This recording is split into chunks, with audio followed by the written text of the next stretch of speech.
നമസ്കാരം. അടിച്ചാൽ വീട്ടിൽ കയറി തിരിച്ചടിക്കുമെന്നും അടിച്ച് തല പൊട്ടിക്കുമെന്നും ഭീഷണിയായി മുൻ MLA PV അൻവർ.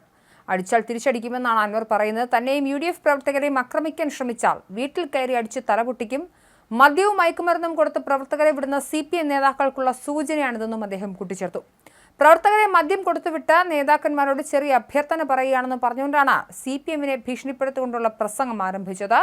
നിങ്ങൾ മദ്യം കൊടുത്തും മയക്കുമരുന്ന് കൊടുത്തും UDF-ന്റെ പ്രവർത്തകരുടെയും എന്റെയും നെഞ്ചത്തേക്ക് പറഞ്ഞുവിട്ടാൽ വീട്ടിൽ കയറി തല പൊട്ടിക്കും, തടിക്ക് ബോധമുണ്ടായിരിക്കണം, അതിലൊരു തർക്കവുമില്ല.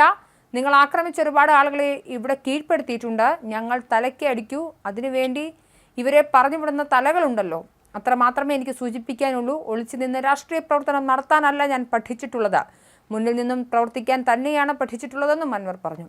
മലപ്പുറം ചുങ്കത്തറ പഞ്ചായത്തിൽ അവിശ്വാസ പ്രമേയവുമായി ബന്ധപ്പെട്ട ഏറെ നാടകീയ രംഗങ്ങൾക്കാണ് കഴിഞ്ഞ ദിവസം സാക്ഷ്യം വഹിച്ചത്. നേരത്തെ UDF-ന്റെ ഭരണം LDF പിടിച്ചു വാങ്ങിക്കൊടുത്തിരുന്നു. ഇപ്പോൾ വീണ്ടും അവിശ്വാസ പ്രമേയത്തിലൂടെ LDF-ന്റെ ഭരണം UDF പിടിച്ചു വാങ്ങിക്കൊടുത്തിരിക്കുകയാണെന്നും അൻവർ പറഞ്ഞു. ഇതിന് പിന്നാലെയാണ് ഈ പ്രസംഗം. അതിനിടെ അൻവർ നൽകിയ 35 ലക്ഷം നൽകിയാണ് LDF അംഗം കൂറുമാറിയതെന്നും CPM ആരോപിച്ചു.